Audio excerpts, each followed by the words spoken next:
سب سے پہلے تو میں اپنی پارلیمنٹری پارٹی کا اور اپنے الائز کا سب سے پہلے شکریہ ادا کرنا چاہتا ہوں کہ جس طرح انہوں نے پوری اس بجٹ میں شرکت کی اور بھرپور طریقے سے شرکت کی، میں آپ سب کا شکریہ ادا کرنا چاہتا ہوں۔ اسپیکر صاحب، اس کے بعد میں آج دعوت دینا چاہتا ہوں اپوزیشن کو اس چیز پہ کہ اس ملک میں 1970 کے بعد سارے الیکشنز کنٹروورشل ہوئے اور ابھی بھی بائی الیکشن سینٹ اس میں بھی کنٹروورسی ہو گئی۔ تو ہم نے بڑی کوشش کی ہے یہ 2 سالوں کے اندر کہ ہم کیا ریفارمز کر سکتے ہیں کہ پاکستان میں بھی الیکشنز ایکسیپٹ کرے، جو بھی ہارتا ہے وہ ایکسیپٹ کرے الیکشنز کو۔ تو اس میں ہم نے پوری ریفارمز تجویز دی ہیں، 1 سال سے پڑھی ہیں، اس کے اوپر کوئی اپوزیشن کی ابھی تک ڈیبیٹ نہیں ہوئی۔ تو میں ان کو ریکویسٹ کروں گا کہ یہ تو کوئی گورنمنٹ اپوزیشن کی بات نہیں ہے، یہ تو پاکستان کی ڈیموکریسی کی فیوچر ہے۔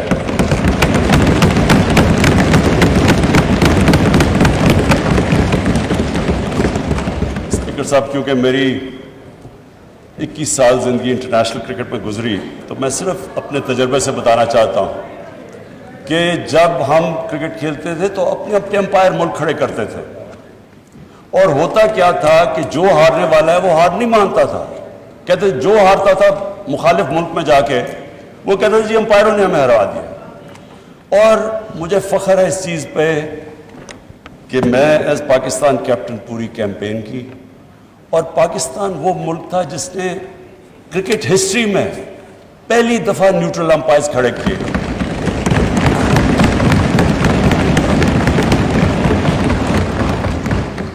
اور آج دنیا کی کرکٹ میں نیوٹرل امپائرز بھی ہیں، ٹیکنالوجی بھی ہے، اور جو ہارتا ہے وہ سب مان جاتے ہیں ہار۔ یعنی سارا جو کرکٹ کے اندر جو فیئرنس تھی وہ اس لیول پہ ہے کہ اب یہ ایشو ختم ہو گیا امپائرنگ کا۔ میں یہ ریکویسٹ کرتا ہوں کہ اب ٹائم آ گیا ہے کہ ہم بھی الیکشنز لڑیں اور کسی کو یہ فکر نہ ہو کہ جی مجھے کوئی دھاندلی سے ہرا دیا جائے گا۔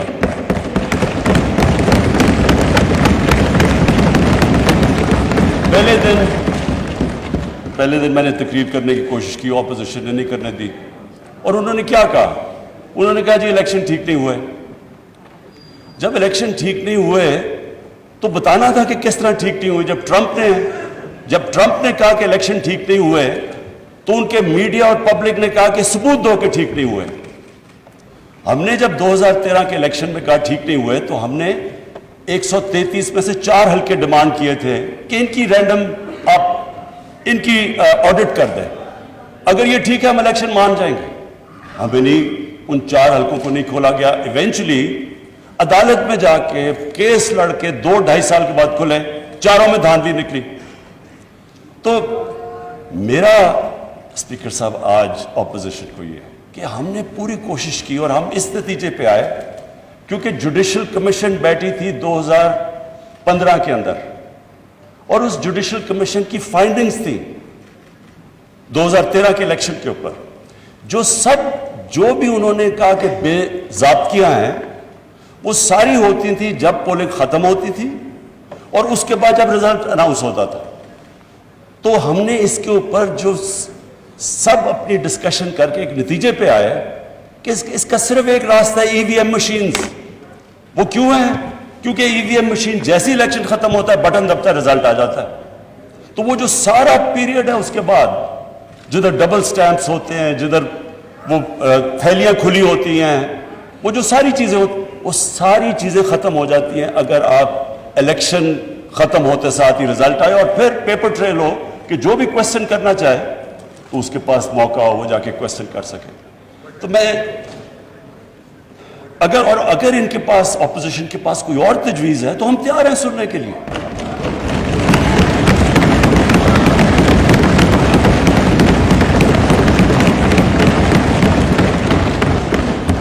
لیکن یہ تو کوئی ہر الیکشن، اگر آج آپ کچھ اس پہ کوئی ریفارم نہیں کریں گے یہ تو پھر ہر الیکشن کے اندر یہی سلسلہ ہوگا، جس طرح بائی الیکشن، جس طرح سینٹ کے اندر۔ تو یہ ایک میری ریکویسٹ تھی۔ اچھا جی، اب میں اس بجٹ کے اوپر آتا ہوں. میں اس بجٹ کے اوپر بات کرنے سے پہلے اپنی ویژن کی بات کرنا چاہتا ہوں کہ ہماری ویژن کیا ہے پاکستان کی, اور جو بجٹ ہے وہ ریفلیکٹ کرنا چاہیے جو ایک ملک کی ویژن ہے.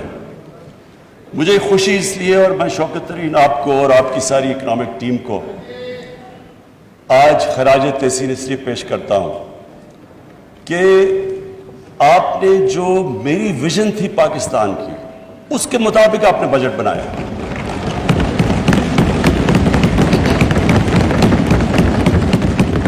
اسپیکر صاحب, جب ہم نے 25 سال پہلے تحریک انصاف کو اس کو شروع کیا پارٹی کو, تو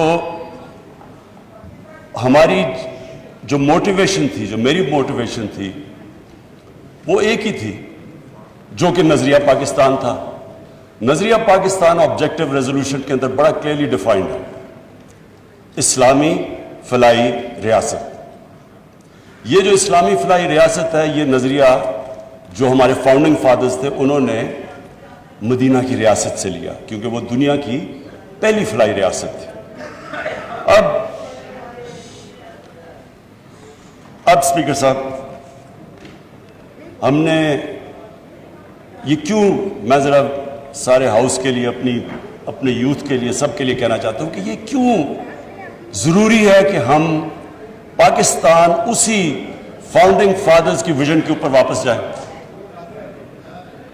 وہ اس لیے ضروری ہے اسپیکر صاحب کہ اگر اس ہمارے ملک کی ویژن سے ہم پیچھے ہٹ جاتے ہیں تو پاکستان کا مقصد ختم ہو جاتا ہے. پاکستان جب بنا تھا تو ہمیں یہ پتہ ہونا چاہیے کہ بہت زیادہ مسلمان ہندوستان میں رہ گئے تھے, لیکن انہوں نے بھی پاکستان کی حمایت کیوں کی تھی؟ کیونکہ جو ہمارے فاؤنڈنگ فادرز تھے, علامہ اقبال اور قائد اعظم, انہوں نے جو ایک ویژن دی تھی پاکستان کی, اس کی وجہ سے سارے ہندوستان کے مسلمان بھی متفق تھے کہ یہ ملک بننا چاہیے. اور وہ ویژن علامہ اقبال نے, اور جو مسلمان دنیا کے سب سے بڑا پچھلے 300-400 سال میں سب سے بڑے ذہن تھے, انہوں نے اس ویژن کے اندر جب کہا تھا کہ مسلمان جب بھی اٹھتا ہے, مسلمان کا سویلائزیشن مدینہ کی ریاست کے بعد جب بھی اٹھا ہے, وہ واپس گیا ان پرنسپلز کے اوپر جو ہمارے نبی صلی اللہ علیہ وسلم نے مدینہ کی ریاست میں اسٹیبلش کیے تھے. تو وہ پرنسپلز تھے جس کی وجہ سے ایک قوم اٹھی. تو میں اسپیکر صاحب آج بریفلی وہ بتانا چاہتا ہوں کہ وہ کیا چیز تھی کہ ایک اتنا عظیم سویلائزیشن کھڑا ہو گیا, اور کبھی اتنی تیزی سے ایک سویلائزیشن نہیں کھڑا ہوا. جب مدینہ پہنچے رسول اللہ, تو انہوں نے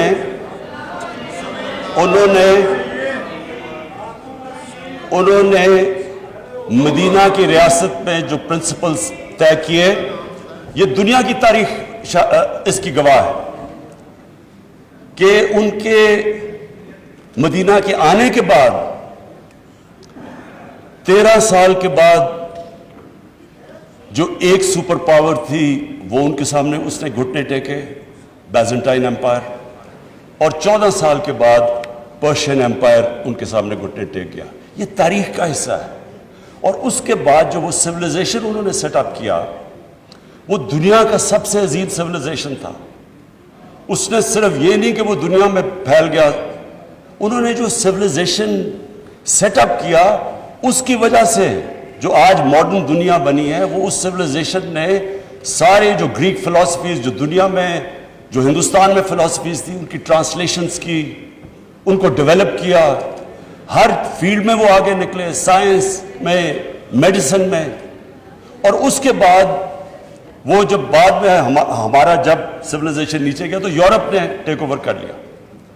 تو وہ کیا اصول تھے؟ وہ 3 اصول تھے, اور جو ہم نے اپنی پارٹی بنائی 25 سال پہلے تو ہم نے وہ 3 اصول رکھے: انصاف, انسانیت اور خودداری.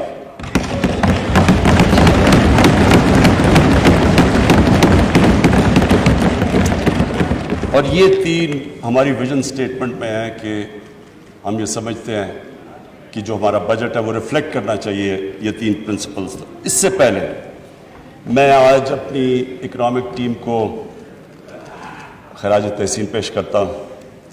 ہماری جو اکنامک ٹیم ہے اور جس میں جب سے ہماری گورنمنٹ آئی اور اب تک جس نے بھی ہماری اکنامک ٹیم میں شرکت کی سارے مستحق ہیں آج مبارک کے بھی اور خراج تحسین کے بھی.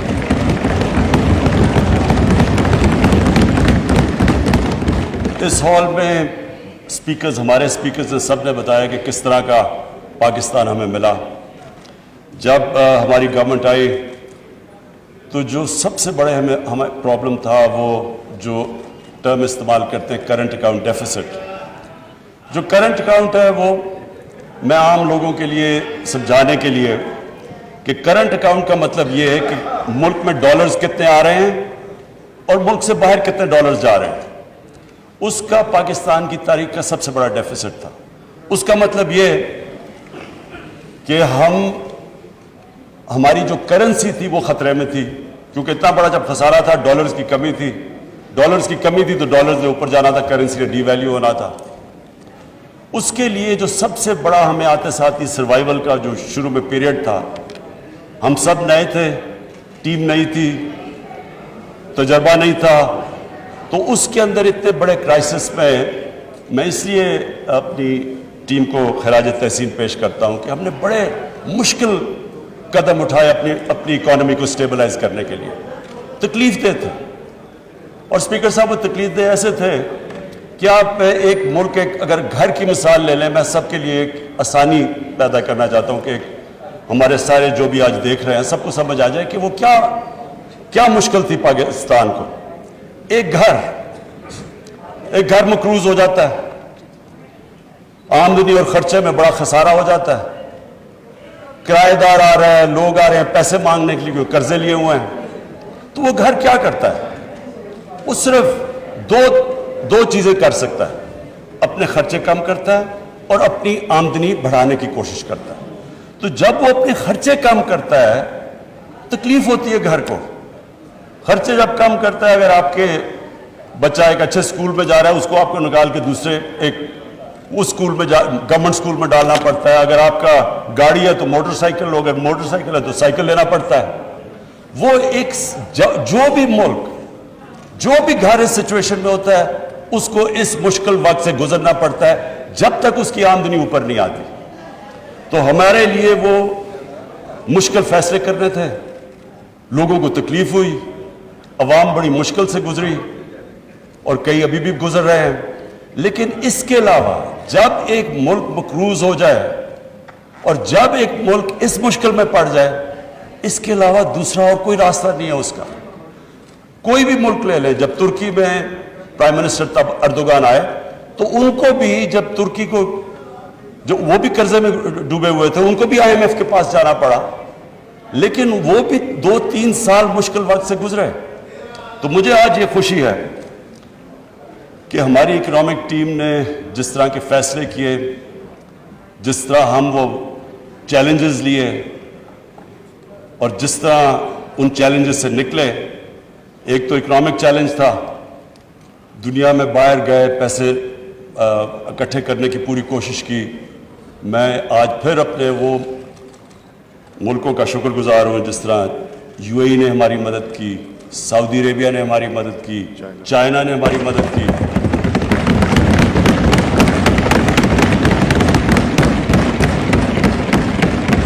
اور انہوں نے ہمیں ڈیفالٹ سے بچا دیا. ڈیفالٹ کا بھی میں مطلب عام لوگوں کی یہ سمجھا دوں کہ ڈیفالٹ کا مطلب یہ ہوتا ہے کہ جب آپ اپنے لائبلٹیز آپ کے پاس پیسہ نہیں ہوتا لائبلٹیز دینے کا. جیسے ہی ایک ملک ڈیفالٹ کرتا ہے تو سب سے بڑا اس کے اوپر جو مسئلہ آتا ہے اس کی کرنسی پہ آتا ہے. تو جیسے جیسے آپ کی کرنسی گرتی ہے ملک میں مہنگائی بڑھ جاتی ہے, غربت بڑھ جاتی ہے, ساری انویسٹمنٹ رک جاتی ہے. تو ڈیفالٹ سے بچنے کے لیے ایک گورنمنٹس پوری کوشش کرتی ہے اور IMF کے پاس بھی اس لیے جاتی ہے. ہم نے شروع میں جب ہماری IMF سے نیگوسیشنز تھی، ہم نے کوشش کی کہ ہم نہ جائیں، ہم نے کوشش کی کوئی اور کوئی طریقہ نکلا ہے، کیونکہ اتنا بڑا خسارہ تھا $20 ارب کا، جو IMF کنڈیشنز دے رہی تھی وہ بڑی مشکل تھی، اس سے لوگوں کو بڑی تکلیف ہونی تھی، اس لیے ہم کوشش کرتے رہے کہ ہمیں کوئی اور سورسز سے پیسہ مل جائے، لیکن آخر ہمیں جانا پڑا، اور IMF کی جو کنڈیشنز تھی وہ مشکل تھی، اور اس سے عوام کو تکلیف تھی۔ اب اس چیلنج سے نکل ہی رہے تھے، کرونا آ گیا، اور کرونا کے اندر ساری دنیا کے اندر جو اگر آپ دیکھیں کہ جو امپیکٹ پڑا ہے کرونا کا ان کی اکانومی کے اوپر، ساری دنیا کے اوپر امپیکٹ پڑا، تو ایک اکانومی جو پہلی ہی تکلیف میں تھی اس کے اوپر سے کرونا آ گیا۔ میں آج پھر سے، میں پہلے بھی ان کو خراج تحسین پیش کر چکا ہوں، اپنی NCOC اسد عمر آپ کی اور آپ کی ٹیم کو،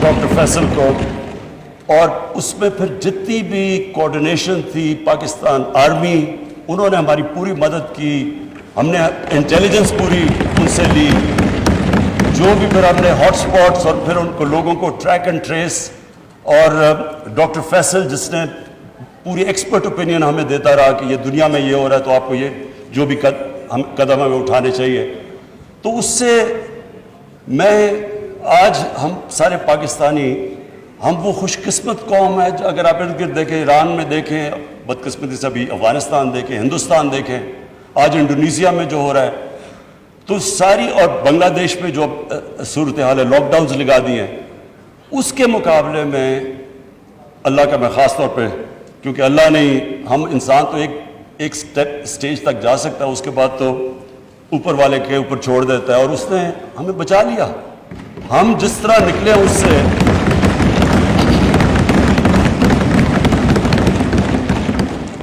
اور میں صرف ایک چیز کہوں گا کہ میرے خیال میں، یہ میرا ایمان ہے اللہ پہ، کیونکہ وہ غریب کی آواز سنتا ہے، ہم اس لیے بھی بچے کہ ہم نے بڑی جلدی یہ فیصلہ کیا کہ ہم پورا لاک ڈاؤن نہیں لگانے لگے، کیونکہ اس میں اسپیکر صاحب ساری دنیا کا تجربہ ہے، فیکٹ سامنے آ گئے ہیں، لاک ڈاؤن سے جو غریب ہے، جو نچلا طبقہ ہے، وہ پس جاتا ہے۔ ساری دنیا کے اندر، امریکہ کے اندر فوڈ لائن، دنیا کا امیر ترین ملک، کھانے کے لیے لائنوں لوگوں کی لگی ہوئی تھی، کھانے نہیں تھے لوگوں کے پاس۔ ہر جگہ دنیا میں غربت بڑھی ہے، جدھر لاک ڈاؤن لگا ہے، بڑا پریشر تھا ہمارے پہ، بڑی اپوزیشن کی ڈیمانڈ تھی کہ جی لاک ڈاؤن لگایا جائے، 2 مہینے بڑا برا بھلا بھی کہا گیا کہ جی ان کو سمجھ نہیں ہے، لاک ڈاؤن نہیں لگا رہے، لیکن میرا یہ مان ہے کہ جو ہم نے جو فیصلہ کیا، جی اسپیکر صاحب، جو فیصلہ کیا ہم نے یہ سوچ کے کہ جو ہمارا دہاڑی دار ہے، ہمارے مزدور، ہمارا ڈیلی ویجر جو کہ ویکلی ویجر، وہ گھر میں کھانا ہی تب آتا ہے جب اگر وہ مزدوری کرے، ہم نے جو بڑی جلدی فیصلہ کیا کنسٹرکشن کھولنے کا، اور پھر جو اپنا سارا ایگریکلچر سیکٹر تھا اس کو ہم نے پوری طرح کھولنے کی کوشش کی، جلدی سے جلدی، جو وہ ہمارا فیصلہ تھا، میں سمجھتا ہوں، اور ایکسپورٹ انڈسٹری ہم نے جو کھولنے کی کوشش کی، اور جلدی، میرے خیال میں جو ہم نے وہ فیصلے کیے، اور پھر ہمارا اسٹیٹ بینک نے زبردست انسینٹیوائز کیا، انہوں نے پوری مدد کی انڈسٹری کی، ہم نے اسمال اور میڈیم انڈسٹری کی مدد کی، ہم نے بجلی میں ان کو جو ہم نے ان کی مدد کی، اور پھر ہمارا جو احساس پروگرام تھا جس میں 1,20,00,000 لوگوں کو صاف اور شفاف طریقے سے جلدی ہم نے ان کو پیسے دلوائے، جو کہ آج ورلڈ بینک ساری دنیا میں ملکوں میں نمبر 4 پہ احساس پروگرام کی افیکٹونیس، 1.5 کروڑ خاندان، ہاں سوری میں یہ کلیئر کر دوں، 1.5 کروڑ خاندان کو پیسے دیے، سو اس کو ملٹیپلائی کریں 6-7 سے، تو اسپیکر صاحب ہم اس سے اللہ کا شکر ہے بہترین طریقے سے نکل گئے، اکانومی بھی ہم نے اپنے بچا لی، اور کیونکہ ہم نے بڑے فوکس طریقے سے اسمارٹ لاک ڈاؤنز یعنی ریسٹرکٹ کر کے ہاٹ سپاٹس کی طرف گئے، لوگوں کو بھی ہم نے بچا لیا، لیکن ایک اور چیلنج تھا جس کا لوگوں کو اتنا زیادہ اندازہ نہیں، کیونکہ وہ وہ چیلنج تھا دیہاتوں کے اندر. لوکسٹ اٹیک ہو گیا. لوکسٹ کا ایک وقت پہ اتنا زیادہ خطرہ تھا, ادھر بھی ہم نے کمانڈ اینڈ کنٹرول سینٹر بنایا. انہوں نے باقاعدہ فخر امام فوڈ سیکیورٹی سے انہوں نے جا کے اس کو سپروائز کیا. اس میں بھی سب انوالوڈ تھے, جس طرح ہماری NCOC تھی. تو لوکسٹ سے بھی اللہ نے ہمیں بچایا اور بڑی محنت کی. عید پہ بھی لوگوں نے کام کیا. تو اسپیکر صاحب, ہم اللہ کا شکر ہے, یہ جو 4% گروتھ ریٹ ہماری تقریباً 4% گروتھ ریٹ آئی, اس کی وجہ یہ تھی کہ ہم نے ایگریکلچر کو پروٹیکٹ کیا. ایگریکلچر کے اندر ریکارڈ اس باری فصلیں آئیں, گندم کی, چاول کی, مکئی کی ریکارڈ فصلیں آئیں. اور جو گنا تھا اس کی بھی سیکنڈ ہائیسٹ اس کی بھی پیداوار ہوئی اس باری.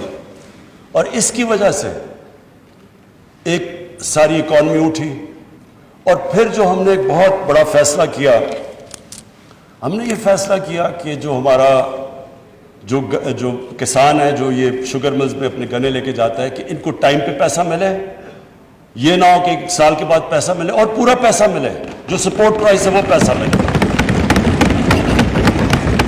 کیونکہ گورنمنٹ نے یہ انفورس کیا, پیسہ پہلی دفعہ شفٹ ہوا کسانوں کے پاس. کسانوں کے پاس پیسہ آیا, انہوں نے اپنی فصلوں پہ لگایا. اس کی ایک بہت بڑی وجہ کہ یہ جو ریکارڈ پیداوار ہوئی, ایک تو اللہ کا کرم ہے موسم بھی ٹھیک رہا, لیکن یہ بھی ہے کہ کسانوں کے پاس پیسہ آیا, وہ پیسے کو انہوں نے ری انویسٹ کیا. اور یہ اس سے ظاہر ہوتا ہے کہ اگر ہم اپنے ایگریکلچر کے اوپر, اور جو میں ابھی آگے آپ کو بتاؤں گا, کہ یہ ایک بہت بڑی جلدی ریزلٹس آ سکتے ہیں, جو بدقسمتی سے ہم نے اپنے ایگریکلچر پہ سالوں سے توجہ نہیں دی. یہ ایک سیکٹر ہے کہ اگر ہم اپنے کسان کا دھیان رکھ لیں تو یہ آپ کے سامنے ہے. ابھی بھی یہ جو ریکارڈ پیداوار آپ کے سامنے ہے. پھر ہماری ایکسپورٹ انڈسٹری, اس کو انسینٹیوائز کیا. اور مجھے بڑی خوشی ہے کہ یہ اس ایک سال کے اندر 17% ہماری ایکسپورٹس بڑھی.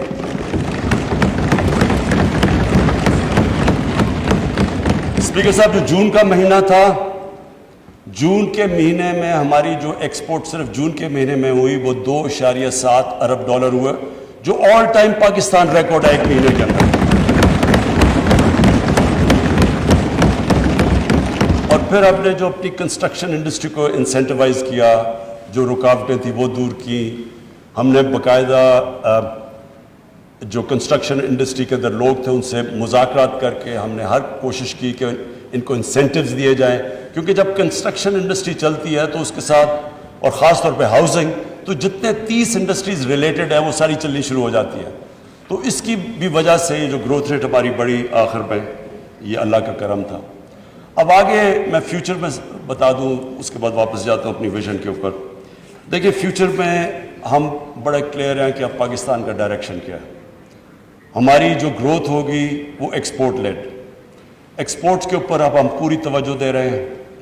اور ابھی جو ہماری جو امپورٹس بڑھی ہیں اس کی ایک بہت بڑی وجہ یہ ہے کہ ایکسپورٹس کے لیے مشینری امپورٹ کی جا رہی ہے. اور یہ ٹائم لیگ کے ساتھ انشاءاللہ آپ دیکھیں گے کہ ہم پاکستان کی ریکارڈ ایکسپورٹس پہ پہنچ جائیں گے. دوسری چیز ہمارا ایگریکلچر سیکٹر,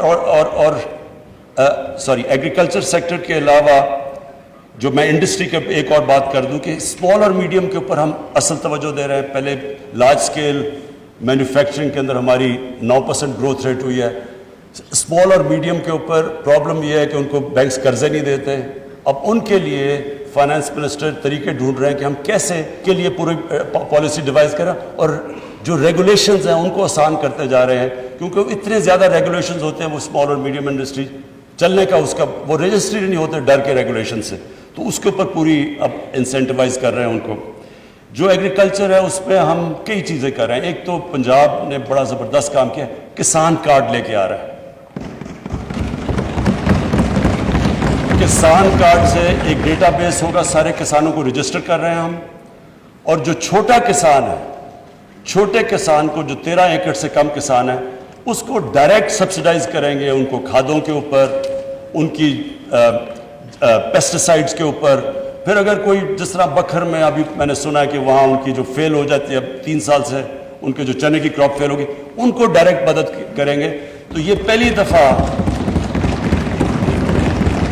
کسان کارڈ کے ذریعے ڈائریکٹ مدد کریں گے اپنے کسانوں کے لیے. پھر جو بھی اس بار فائنانس منسٹر نے جو پیسہ رکھا ہے $60 ارب فیڈرل گورنمنٹ نے, سوری 60 ارب روپیہ جو ہماری فیڈرل گورنمنٹ نے رکھا ہے, جو پچھلی گورنمنٹ کے آخری سال میں 1.5 ارب تھا.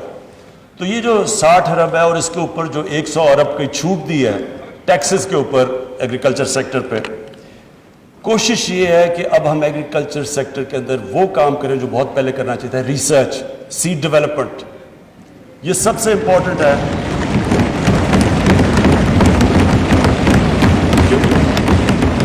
کیونکہ ہماری پروڈکٹیوٹی اگر آپ دوسری دنیا کے ملکوں سے دیکھیں تو پاکستان تقریباً سب سے کم پروڈکٹیوٹی ہے ہماری. تو بڑی جلدی اگر ہم اس پہ کام کر لیں تو جس طرح اس پر رزلٹس آئے ہیں, اور ہمارا آگے مسئلہ بھی فوڈ سیکیورٹی کا ہے کیونکہ ہم اب فوڈ امپورٹر بن چکے ہیں. گندم بھی ہمیں امپورٹ کرنی پڑ رہی ہے, چینی بھی امپورٹ کرنی پڑ رہی ہے, ہمیں دالیں امپورٹ کرنی پڑ رہی ہیں, اور ایڈیبل آئل تو خیر پہلے بھی ہم امپورٹ کرتے تھے. تو اب ہماری کوشش یہ ہے کہ ان کی پہلے تو اپنی پیداوار بڑھائیں تاکہ آگے بڑھتے ہوئے آبادی کے لیے ہم فوڈ سیکیورٹی پرووائڈ کریں, لیکن اس کے علاوہ اپنی پروڈکٹ, اس کے علاوہ جو کسان ہیں اس کو ڈائریکٹ, چھوٹے کسان کو سبسڈائز کریں کیونکہ اصل ہمارا 70% تو چھوٹا کسان ہے, اور اس کا سب سے بڑا پرابلم ہوتا ہے اس کے پاس پیسہ نہیں ہوتا, وہ آرتی سے پھنس جاتا ہے. اور اس کی ہم نے کسان کی اور مدد کرنے کے لیے کیا فیصلہ کیا, کسان مارکیٹس. یہ چائنا سے ہم نے دیکھا ہے کہ انہوں نے ورچوئل مارکیٹس بنائی ہوئے ہیں جو کسان اور ہول سیلر یا ریٹیلر کو وہ اکٹھا کر دیتے ہیں. وہ ڈائریکٹلی کسان سپلائی کرتا ہے ریٹیل کو, اس کو لوگوں کو بھی سستی چیزیں ملتی ہیں, بیچ میں جو مڈل مین اڑ جاتا ہے, اور کسان کو بھی اونچی پرائس ملتی ہے. اس کے اوپر اب انشاءاللہ ہم پورا کام کر رہے ہیں. پھر جی پاکستان کا جو بڑا مسئلہ ہے دودھ. اب دودھ ایک ایسی چیز ہے جو کہ ایک بچوں کے لیے سب سے امپورٹنٹ نیوٹریشن ہے, پروٹین ہے. اب مسئلہ یہ بنا ہوا ہے, کیلشیم ہے. پرابلم ہمارا یہ ہے کہ جو کھلا دودھ بکتا ہے وہ زیادہ تر کنٹامنیٹڈ ہے, اور پھر جب ہم ان کو جو کنٹامنیٹ دودھ کو ہٹاتے ہیں تو اس کی قیمت اوپر چلی جاتی ہے.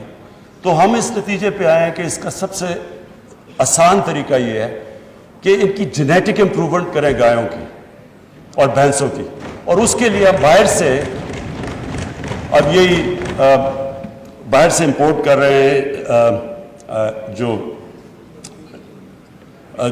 جس سے ان کی ہم جینز کو امپروو کر سکیں. انشاءاللہ یہ ہم سمجھتے ہیں کہ 1-2 سالوں کے اندر 2 سالوں میں اس کا امپیکٹ پڑ جائے گا, اور اس کے لیے ہم نے کافی پیسے رکھے ہوئے ہیں کہ ہمارا جو لائف سٹاک ہے وہ امپروو ہو. اتنی زیادہ ہمارے پاس گائے بھینسیں ہیں لیکن ان کی پروڈکٹیوٹی بہت ضرور. چائنا میں 6 گنا زیادہ ان کو وہی دودھ لیتی ہے گائے سے جس پاکستان کے مقابلے میں. تو اگر ہم دگنا بھی کر لیں تو یہ بہت بڑا امپیکٹ پڑ جائے گا ہماری جو امپورٹنٹ ہے دودھ سپلائی کے لیے.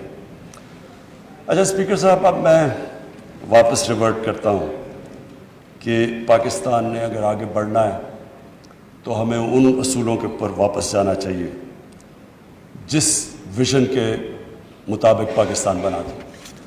جو 3 چیزیں, انسانیت, انصاف اور خودداری. سب سے پہلے تو مجھے اس بجٹ میں سب سے بڑی خوشی ہوئی کہ پاکستان کی تاریخ کا سب سے زیادہ پیسہ ہم نے سوشل پروٹیکشن کے لیے دیا.